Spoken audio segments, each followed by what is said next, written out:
తెలుగు వాళ్ళు గర్వపడి ఈ రోజుని ఒక చాలా అపురూపమైన రోజుగా భావించడానికి కావలసిన ఒక కారణం, ఒక సందర్భం మనకి ఎదురైంది.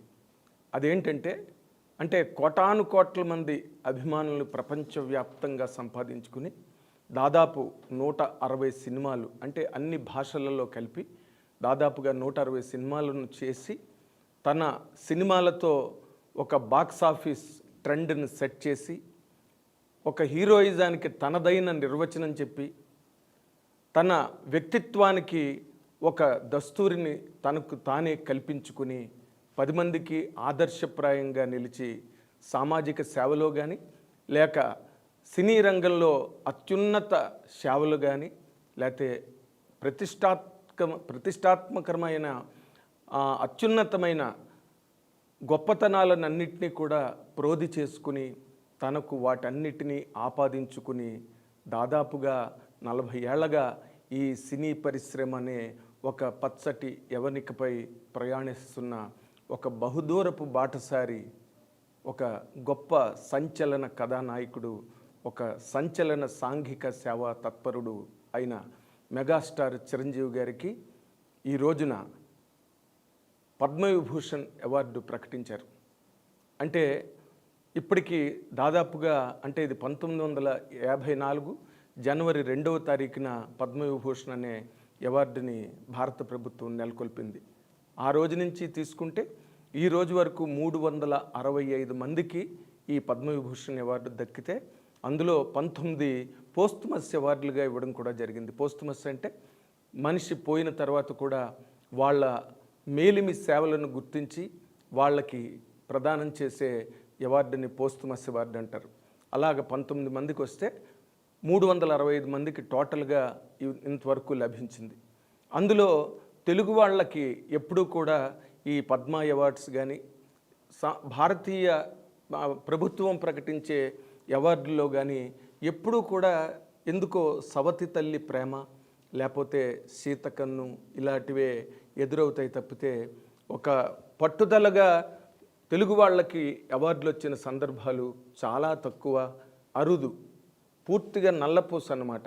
అలాంటి పరిస్థితుల్లో తాను తెలుగు సినిమా పరిశ్రమనంతటిని ఆవరించి తెలుగు ప్రేక్షక లోకాన్ని పరిపూర్ణంగా ఆక్రమించుకుని ఈ రోజున భారతదేశమే కాదు ప్రపంచ స్థాయికే ఎదిగి ఒక మేరు శిఖరంగా అందరూ చూడగలిగి అందరూ చూసి స్ఫూర్తిని పొంది ఆయన అడుగులలో ఆయన అడుగుజాడలలో నడిచి అనేక మంది అనేక రంగాలలో, అంటే ఒక్క సినిమా రంగం అనే చెప్పడానికి వీల్లేదు, అనేక రంగాలలో ఆయన వ్యక్తిత్వం, ఆయన పట్టుదల, ఆయన దీక్ష, ఆయన అంకిత భావాన్ని ఒక ఆదర్శంగా ఒక స్ఫూర్తిగా తీసుకుని ఎంతమందో వాళ్ళ జీవితాల్లో విజయాన్ని సాధించి సాఫల్యతను పొందిన ఒక అద్భుతమైన చరిత్రని తనకి తాను రాసుకున్న ఒక వ్యక్తి కాదు, ఒక వ్యవస్థ పేరే మెగాస్టార్ చిరంజీవి. పద్మవిభూషణ్ అవార్డు వచ్చిందని తెలిసిన క్షణం నిజంగా ఏం మాట్లాడాలో ఎలా రియాక్ట్ అవ్వాలో తెలియని పరిస్థితి. మన దేశంలో 2వ అత్యున్నత పౌర పురస్కారం పద్మవిభూషణ్ లభించినందుకు నాకు నిజంగా చాలా సంతోషంగా ఉంది. ఒక తల్లి కడుపున పుట్టకపోయినా నన్ను తమ సొంత మనిషిగా, మీ అన్నయ్యగా, మీ బిడ్డగా భావించే కోట్లాది మంది ప్రజల ఆశీస్సులు, నా సినీ కుటుంబం యొక్క అండదండలు, అలాగే నీడల నాతో ప్రతి నిమిషం నడిచే లక్షలాది మంది అభిమానుల ప్రేమ ఆదరణ కారణంగానే నేను ఈ రోజున ఈ స్థితిలో ఉన్నా. అందుకే నాకు దక్కినటువంటి గౌరవం ఇది మీది. ఇటువంటి సందర్భంలో మనకి నార్మల్గా ఇక్కడి నుంచి అవార్డులు ఎంపిక చేయడం కానీ లేకపోతే ఇక్కడి నుంచి అవార్డులను సిఫారసు చేసే ఒక రాష్ట్ర ప్రభుత్వ బాధ్యతల్లో కానీ ఎప్పుడు కూడా తెలుగు వాళ్ళకి ఎడమ చెయ్యి మాత్రమే చూపించడం లేదా మొండి చెయ్యి చూపించడం జరుగుతూ వచ్చింది. కానీ ఈ రోజున మెగాస్టార్ చిరంజీవి గారికి ఎవరి తాలూకా సిఫార్సులు కానీ, ఎవరి రికమెండేషన్లు కానీ, ఎవరి ప్రోద్బలం కానీ, ఎవరి తాలూకా ప్రోత్సాహం కానీ అక్కర్లేని ఒక జాతీయ స్థాయిలో ఒక గొప్ప నిడువైన ఇమేజ్ని, గుర్తింపుని సాధించిన ఒక బృహత్తరమైన ఒక కథానాయకుడిగా మెగాస్టార్ చిరంజీవి గారు పరిణితి చెందడమే ఇందులో చాలా ఒక అద్భుతమైన ప్రక్రియగా నేను చెప్పడానికి ఏమాత్రం సందేహించట్లేదు. ఎందుకంటే ఆయన వచ్చే నాటికి సినిమా పరిశ్రమ అంతా కూడా అప్పటికే ఉన్న సీనియర్ నటులతో, సీనియర్ కథానాయకులతో పూర్తిగా నిండిపోయింది. కాకపోతే చిత్ర పరిశ్రమ ఎలాంటిదంటే పుష్పక విమానం లాంటిది. ఎవరొచ్చినా ఎంతమంది దానిలో కూర్చున్నా ఇంకొకరికి అక్కడ సీటు లభించేంత ఒక గొప్ప విస్తారమైన విస్తృతి గల పరిధి లేదా ఒక వేదిక ఏదైనా ఉంది అంటే అది సినిమా పరిశ్రమ అని చెప్పడానికి ఏమాత్రం అతిశయోక్తి కాదు.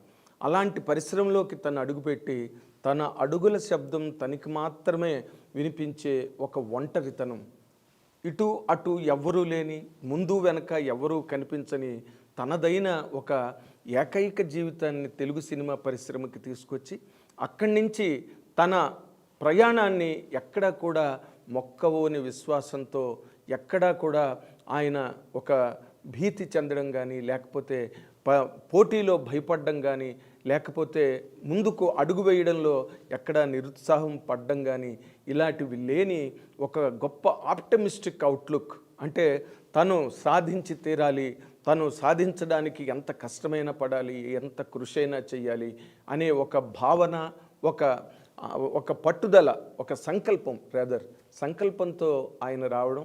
వచ్చిన తర్వాత ప్రతి చిన్న అవకాశాన్ని ఆయన దాన్ని అందిపుచ్చుకుని, రెండు చేతులతో అందిపుచ్చుకుని వాటిలో తనదైన ఒక మార్క్ని, తనదైన ఒక స్పార్క్ని చూపిస్తూ తెలుగు సినిమా పరిశ్రమలో ఆయన ప్రయాణం మొదలైన తర్వాత ఒక్కసారిగా ఈ నటుడెవరో, ఈ కుర్రాడెవరో చాలా బాగా చేస్తున్నాడు, చాలా అద్భుతంగా డ్యాన్సులు చేస్తున్నాడు, చాలా బ్రహ్మాండమైన పెర్ఫార్మెన్స్ ఇవ్వగలిగే ఒక స్టామినా ఈ నటుల్లో కనిపిస్తోంది అనే ఒక గుర్తింపుని ఆ రోజున్న తెలుగు సినిమా పరిశ్రమలో తనకై తాను తెచ్చుకుని, ఎందుకంటే తనని ముందుకి నెట్టేవాళ్ళు కానీ, లేకపోతే భుజాల మీద ఎక్కించుకుని తిరిగేవాళ్ళు కానీ ఎవ్వరూ లేని ఆ పరిస్థితుల్లో తనకి తానే మార్గం వేసుకుని, తనకు తానే దారి చూపించుకుంటూ ముందుకు వెళుతూ ఈ రోజున కోటాను కోట్ల మంది గుండెల్లో ఒక స్థానాన్ని, ఒక గుడి లాంటి ఒక పవిత్రమైన ప్రదేశాన్ని ఆయనకు ఆయన సంపాదించుకున్నారంటే కేవలం మెగాస్టార్ చిరంజీవి అనే ఒక వ్యక్తి తన జీవితంలో పాటించిన నియమావళి లేదా క్రమశిక్షణ లేదా ఒక అంకిత భావం, ఇవన్నీ కూడా తెలుగు సినిమా పరిశ్రమలోనే కాదు ప్రపంచం యావత్తు ఎవరైనా కూడా ఒప్పుకుని ఆయనకి హ్యాట్స్ ఆఫ్ చెప్పాల్సిన ఒక గొప్ప వ్యక్తిగా ఆయన రూపాంతరం చెందారు. ఈ రోజున పద్మవిభూషణ్ ఆయనకు వచ్చిందంటే పద్మవిభూషణ్ చిరంజీవి గారికి ఎందుకు రావాలి? ఎంతమందో నటులు ఉన్నారు, పైగా తెలుగు వాళ్ళు. ఇండియన్స్కి నోబెల్ అవార్డు రావడం ఎంత కష్టమో తెలుగు వాళ్ళకి పద్మ అవార్డు రావడం అంత కష్టం. ఆ రోజున గీతాంజలి అనే కావ్యానికి రవీంద్రనాథ్ ఠాగూర్ గారికి నోబెల్ ప్రైజ్ వచ్చిందంటే ఆయన 3 సార్లు స్టీమర్ మీద లండన్ వెళ్ళి అక్కడ అంతకుముందు నోబెల్ అవార్డు వచ్చిన W.B. ఈట్స్ అనే రచయిత చేత తనకి గీతాంజలి పుస్తకానికి ముందు మాట రాయించుకుని ఆ W.B. ఈట్స్ అనే రచయిత రాసిన ముందు మాట వల్ల నోబెల్ అవార్డు బోర్డు మీదకి గీతాంజలి వెళ్ళడం జరిగింది. లేకపోతే గీతాంజలికి కూడా ఆ రోజున నోబెల్ ఫర్ లిటరేచర్ వచ్చి ఉండేది కాదు. అలాంటి పరిస్థితి తెలుగు వాళ్ళకు కూడా ఉంది. ఎందుకంటే ఎంతమందో పద్మ అవార్డులు లేక రాలిపోయిన వాళ్ళు చాలామంది ఉన్నారు. ఒక ఎస్వి రంగారావుకి లేదు, ఒక సావిత్రి గారికి లేదు, ఎంతమందో మహానటులు తర్వాత వచ్చిన గుమ్మడి గారికి లేదు, ఎంతమందో నటులు ఈ సినిమా పరిశ్రమ, తెలుగు సినిమా పరిశ్రమకు సంబంధించినంత వరకు పద్మ అవార్డును మాత్రం దారుణంగా అందుకోలేకపోయారని చెప్పడానికి కొంత బాధగా ఉంది. కానీ అయినప్పటికీ కూడా అందరి అంటే ఆయన ముందు తరంలో నటీనటుల తాలూకా ప్రేరణతో ఆయన తనదైన ఒక గొప్ప స్ఫురణతో తెలుగు సినిమా పరిశ్రమలో అంచెలంచెలుగా ఎదుగుతూ శిఖర స్థాయికి చేరుకుని అక్కడ నిలబడి తనదైన ఒక ఇమేజ్ని మొత్తం భారతదేశం అంతా అన్ని భాషల్లోని ప్రొజెక్ట్ చేయగలిగారంటే ఆయన్ని ఏ విధంగా మనం అభినందిస్తే సరిపోతుంది అన్నది ప్రతి తెలుగువాడు గట్టిగా ఆలోచించుకోవాల్సిన రోజు, క్షణం ఇది. ఎందుకు అంటే పద్మ అవార్డ్స్కి సంబంధించినంత వరకు ఇందాక నేను చెప్పినట్టుగా చిరంజీవి గారికి ఎందుకు ఇవ్వాలి? మెగాస్టార్ చిరంజీవి గారికే పద్మవిభూషణ్ ఎందుకు వచ్చింది? ఎందుకంటే this is the second highest civilian award. Bharat Ratna తర్వాత ఇమీడియట్గా వచ్చే అవార్డు ఇది. అంటే ఈ రోజున పద్మవిభూషణ్ పుచ్చుకున్నారు అంటే రేపటి రోజున నెక్స్ట్ అవార్డు అంటే భారతరత్న రావడానికి కావలసిన ఒక వేదికని ఏర్పాటు చేసే అవార్డుగా పద్మవిభూషణ్ని పరిగణించాలి. పద్మవిభూషణ్ వరకు వెళ్ళారంటే వాళ్ళు అంటే భారతదేశ జనాభాలో చాలా గొప్ప వ్యక్తులలో మళ్ళీ వాళ్ళల్లో అత్యున్నతమైన పురస్కారాన్ని అందుకునే ఒక స్థాయిని, ఒక ప్రమాణాన్ని వాళ్ళకు వాళ్ళు నెలకొల్పుకోకపోతే, వాళ్ళకి వాళ్ళు రాసుకోకపోతే ఏ దేశ ప్రభుత్వము వాళ్ళని గుర్తించే అవకాశం లేదు. కానీ చిరంజీవి గారు తనదైన సేవలతో కానీ లేదా తనదైన జీవితంలో ఆయన పాటించిన లేదా సాధించిన గొప్ప ఘనకార్యాల ద్వారా ఆయన ఈ భారత ప్రభుత్వ దృష్టికి ఆయన ఈయన 100% పద్మవిభూషణ్కి అర్హుడు, ఈయనకి అన్ని రకాల అర్హతలు ఉన్నాయి అని భారత ప్రభుత్వమే గుర్తించి ఈ రోజున ఈ పద్మవిభూషణ్ అవార్డు ప్రకటించడం జరిగింది.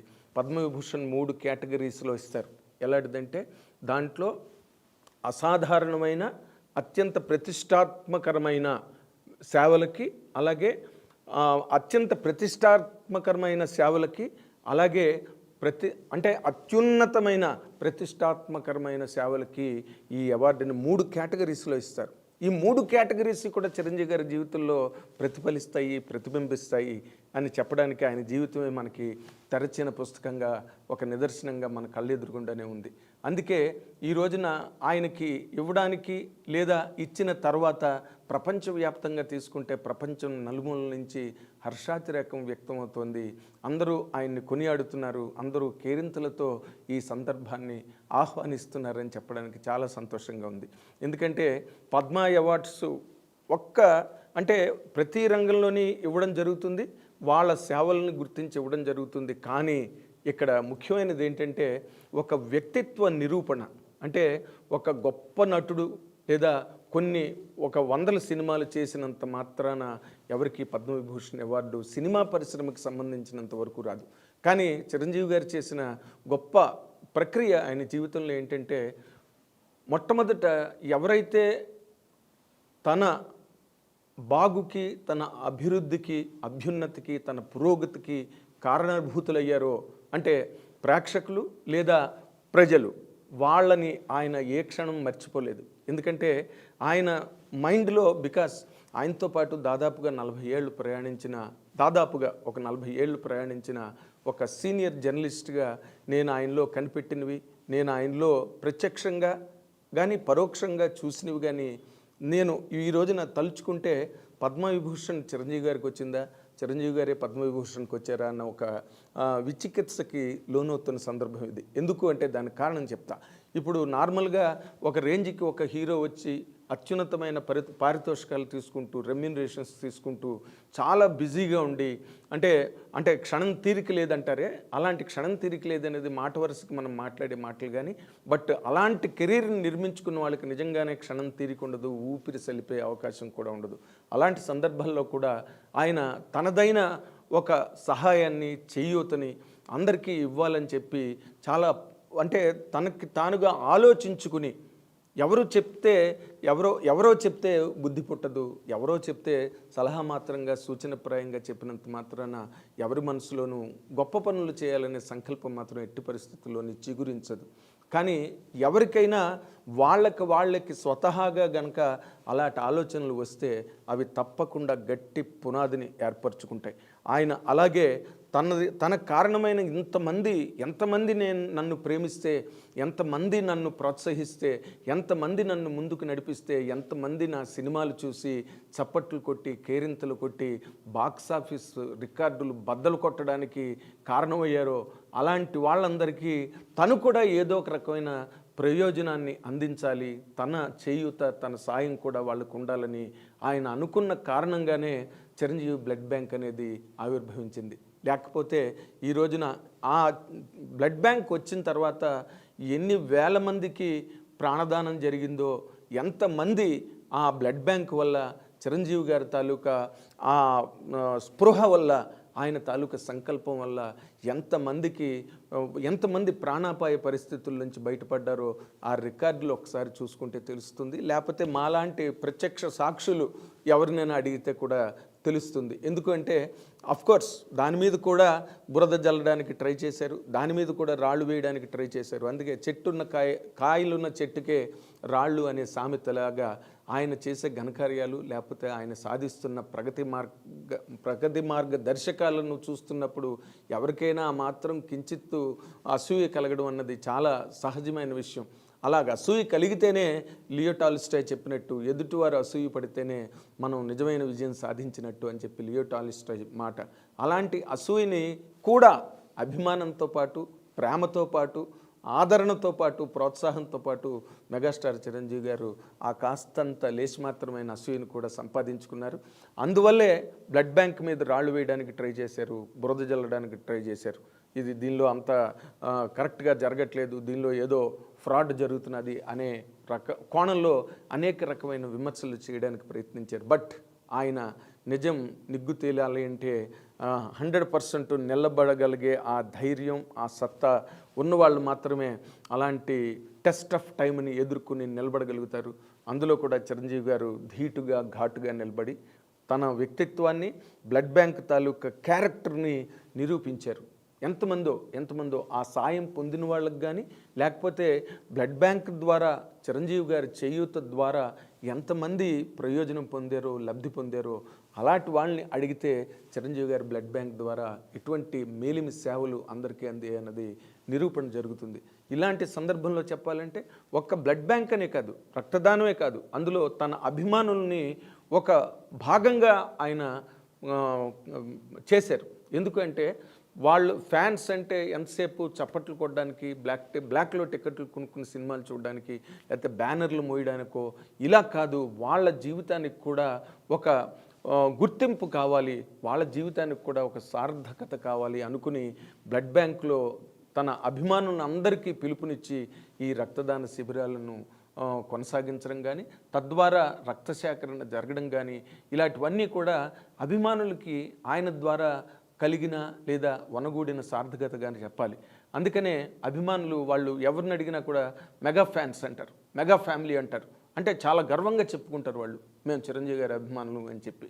దానికి కారణం ఆ గర్వం అంటే ఇళ్లలో సినిమాలకు తిరిగి హీరోలు వెనకాతలు పరిగెట్టి లేదా హీరోల కోసం అని పరిగెట్టే పిల్లలకి దాదాపుగా ఆ ఇంట్లో కానీ, ఆ వాడలో కానీ, ఆ ఊళ్ళో కానీ అది అంత పెద్ద గౌరవం ఉండదు. వాళ్ళని చూస్తే అందరికీ చిన్న చూపే. కానీ ఈ రోజున మెగా అభిమానులకు మాత్రం అటువంటి చిన్న చూపు కానీ, అటువంటి అవమానాలు కానీ ఎక్కడ జరగవు. వాళ్ళు చాలా గర్వంగా, సగర్వంగా కాలర్ ఎగరేసుకుని మరి మేము మెగా అభిమానులను చెప్పుకుని తిరిగే లేదా మసులుకునే ఒక స్థాయిని, ఒక అవకాశాన్ని చిరంజీవి గారు కల్పించడం అన్నది చిరంజీవి గారి నట జీవితంలో కానీ, వ్యక్తిగత జీవితంలో కానీ ఒక అద్భుతమైన ఘట్టంగా చెప్పాలి. అటువంటి సందర్భాన్ని అభిమానులకు మిగులుస్తూ తద్వారా బ్లడ్ బ్యాంక్ ద్వారా ఎంతమందికో ఉపయోగపడి తర్వాత మళ్ళీ ఐ బ్యాంక్ ఆయన తాలూకా బికాజ్ నాతోనే మాట్లాడారు ఆ మాటలు, నాకు తెలిసే విషయం.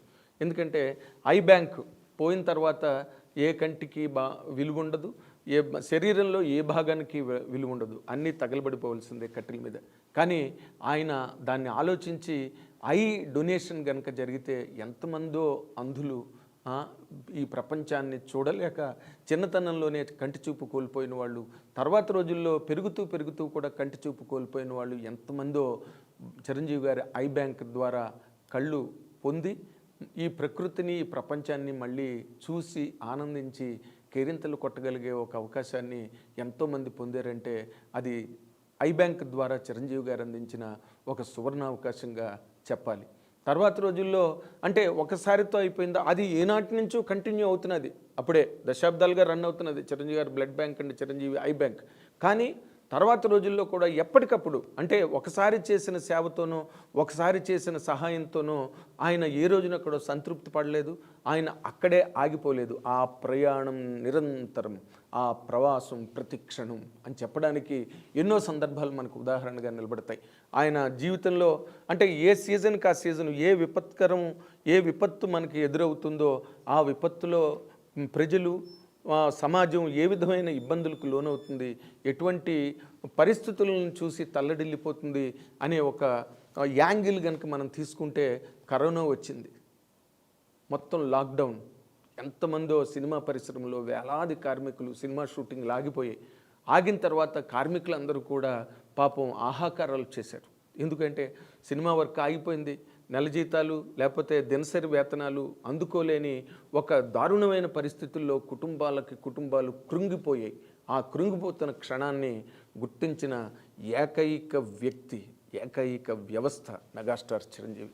ఆయన గుర్తించి వెంటనే ముందడుగేసి అందరికీ పిలుపునిచ్చి ముందు తను డొనేట్ చేసి వేలాది కార్మికులకి నెలసరి అవసరమైన ఆ వస్తువులన్నీ, బియ్యం కానీ, మిరపకాయలు కానీ, ఇంకోటి కానీ అన్నీ దగ్గరుండి చిరంజీవి బ్లడ్ బ్యాంక్ నుంచి అందరికీ వెళ్ళడం, చిరంజీవి గారి అభిమానులు కానీ, పరిశ్రమలో చిరంజీవి గారి అనుయాయులు, అనుచరులు, సహచరులు కానీ వాళ్ళందరూ కూడా ఒక భుజం మీద ఎత్తుకొని అందరికీ అందజేసి అందరి తాలూకా క్షుద్బాధ అంటాం మనం, ఆ హంగర్ని తీర్చి అందరి ఇళ్లల్లో ఒక దేవుడిగా ఆయన నిలబడ్డారని చెప్పడానికి ఆ సంఘటన ఒకటి నేను ఇక్కడ గుర్తు చేస్తున్నా. తర్వాత ఈ కరోనాలో ఆక్సిజన్ లెవెల్స్ పడిపోయి ఆ కారణంగా చాలామంది చచ్చిపోతుంటే మళ్ళీ మేల్కొని వెంటనే ఆయనే రియాక్ట్ అయ్యి వెంటనే ఆక్సిజన్ వ్యాన్స్ని మొత్తం తెలుగు రాష్ట్రాలు మొత్తం అన్ని చోట్ల తిప్పి ఎవరికి ఎక్కడ ఏ అవసరం ప్రాణాపాయ పరిస్థితుల్లో వాళ్ళ దగ్గర నుంచి చిరంజీవి ఆక్సిజన్, మెగాస్టార్ ఆక్సిజన్ అంది చాలామంది మళ్ళీ బతికి బట్టకట్టి బయటకు వచ్చి ఈ రోజున మేము మెగాస్టార్ చిరంజీవి గారి సాయంతో మేము ఈ రోజున మళ్ళీ బతకగలిగామని చెప్పుకునే సందర్భం ఈ సమాజంలో అడుగడుగున అణువణువున ప్రతి ఊర్లోని ఉన్నాయి. ఇంతకన్నా అంటే నేను ఇవన్నీ ఎందుకు చెప్పానంటే ఈ పద్మవిభూషణ్ కానీ, భారతరత్న కానీ ఇలాంటివన్నీ కూడా కేవలం ఒక నటుడు అద్భుతంగా నటించినంత మాత్రానో లేకపోతే ఆ నటుడు నటించిన సినిమాలు గొప్ప రికార్డులను నెలకొల్పడం ద్వారానో మాత్రమే కాదు, ఒక పర్సనాలిటీ డెవలప్మెంట్ అన్నది కూడా దానిలో ఉంటుంది.